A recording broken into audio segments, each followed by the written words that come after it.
You want to be a composer, you've got to pay your dues to play the bloody hell.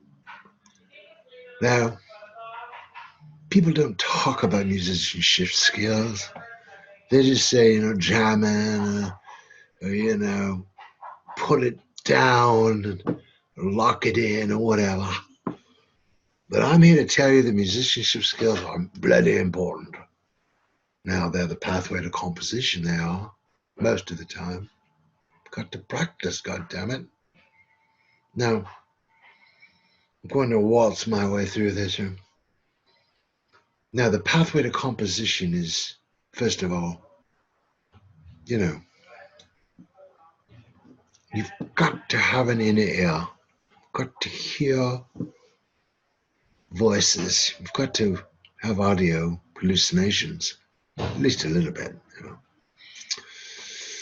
got to hear with the ears and hear with the eyes. Synesthesia. You have to have music literacy. You have to be able to read music, at least a little bit, unless you're John Lennon. And you have to have kinesthetic abilities, to be able to tinkle your fingers, wobble like a bird a little bit, sing and play. Yeah. And you have to practice that, so at least it sounds a little bit good. So, performance experience. Get out there and bloody hell, give it to them all. Get on the stage and do your thing, whether it's rock and roll or classical. Yes. And you've got to learn how to read music. I mean, if you want to notate your music, you've got to learn how to read it. We've got clefs and pitches and key signatures and time signatures, metronome markings and rhythms and rests and ties and expressive markings. Bloody hell, it's a language. It's a written language. But rhythmic proportions are the most important. Because, notating pitches is easy enough. But rhythmic proportions, there's mathematics involved. You bloody well better study your fractions when you're in bloody 6th grade. Or is it 5th grade? The whole bloody way. You better pay attention to your work. Now, ear training. Now, some people say you cannot train the ear, only train the mind. I don't really care what you call it. But you've got to have some sense of, da-da-da-da. Is that a descending major third? Well, you've got to be able to come at least close, Da-da.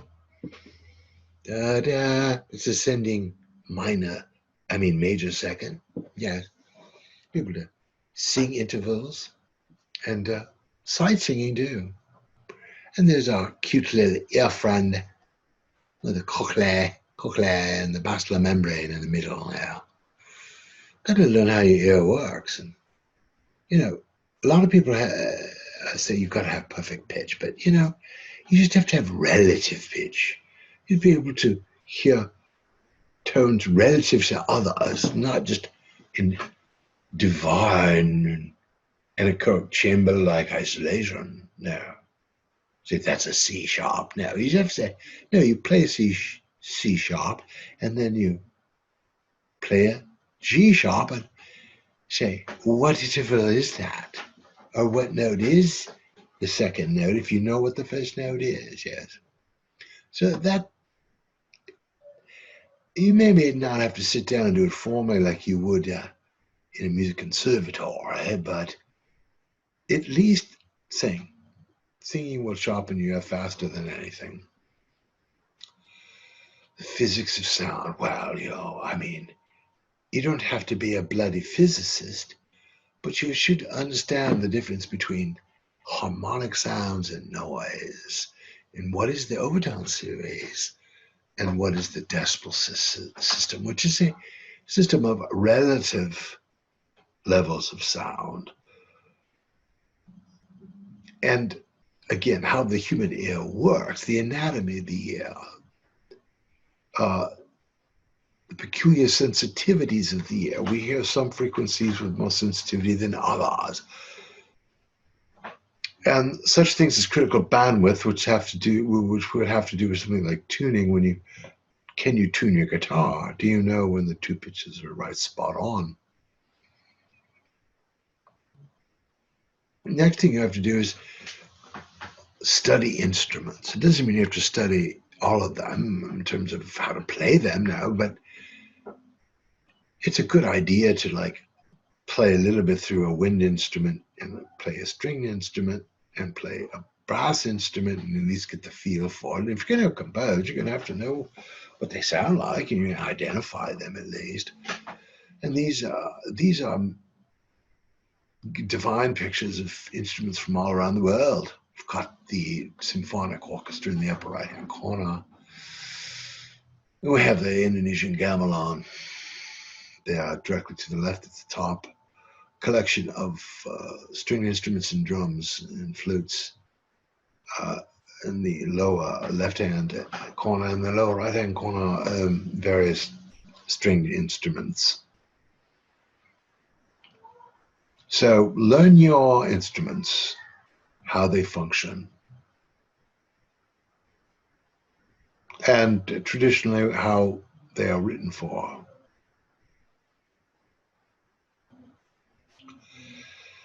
We want to know what historical social contexts music is found in.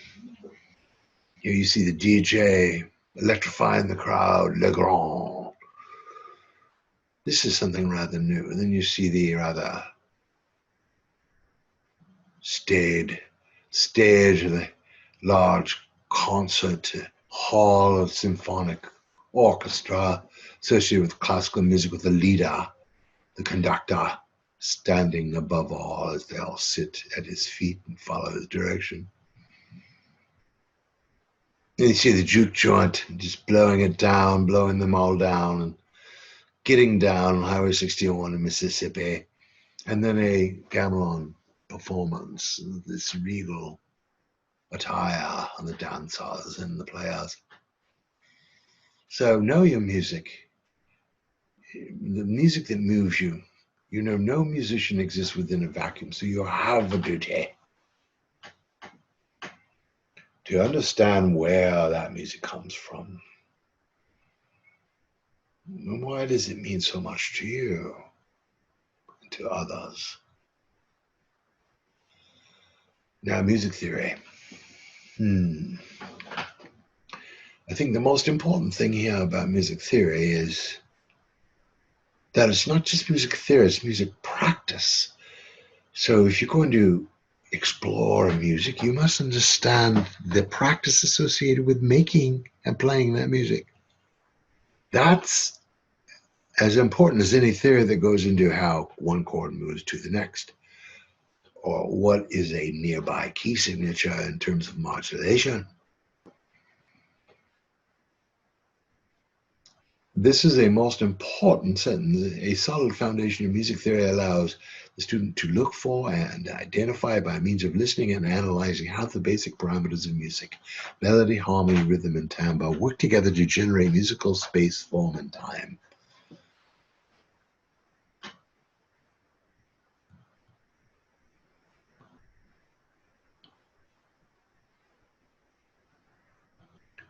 Knowing a little conducting is really help. You know, say 1, 2, 3, 1, 2, 3, 4. Put those together, you get 7 beats, right? 1, 2, 3, 4. 1, 2, 3, 4 plus 3 equals 7.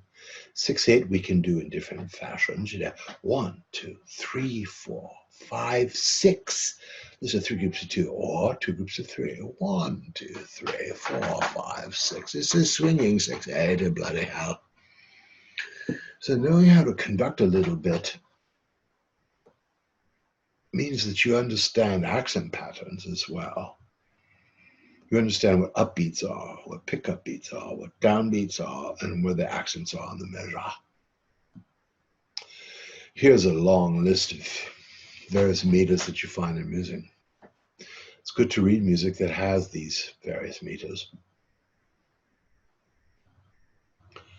Orchestration.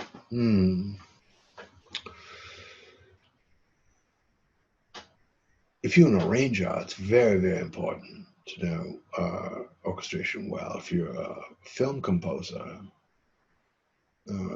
you must know how to use a large group of instruments and write for them in such a way that there is clarity, that you're not sacrificing clarity at the hand of poor doublings of lines of music. It's too thick, syrupy, you know. It's had to be clean cut when needed, or bombastic when needed, or just whatever is needed. You know how to handle the thickness, the thinness of the texture, and the combination of instruments needed to express the idea if you want to get across. And bloody hell, right. Counterpoint is really just the study of how to write and arrange polyphonic music, meaning more than one melody line being heard at one time. And basically, classical music dominates the polyphonic style of writing.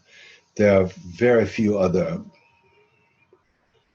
polyphonically oriented genres of music outside of classical music that even comes close to the degree of complexity and skill used in, for instance, a Bach fugue. So this is very, very powerful information to have at your disposal if you are writing for a large collection of instruments and want to be employing more than one melody at a time. Well, music technology, here we are in the modern age. I mean, this is what many musicians assume is the most important thing of all, is to know how to use your MIDI keyboards and your recording studios and all your effects and your virtual instruments and your digital audio workstations and your sample libraries and on and on and on, and your DJ equipment. This will not make you a great composer, but it is no doubt that knowing modern day digital technology is pretty much a given necessity, at least to some degree.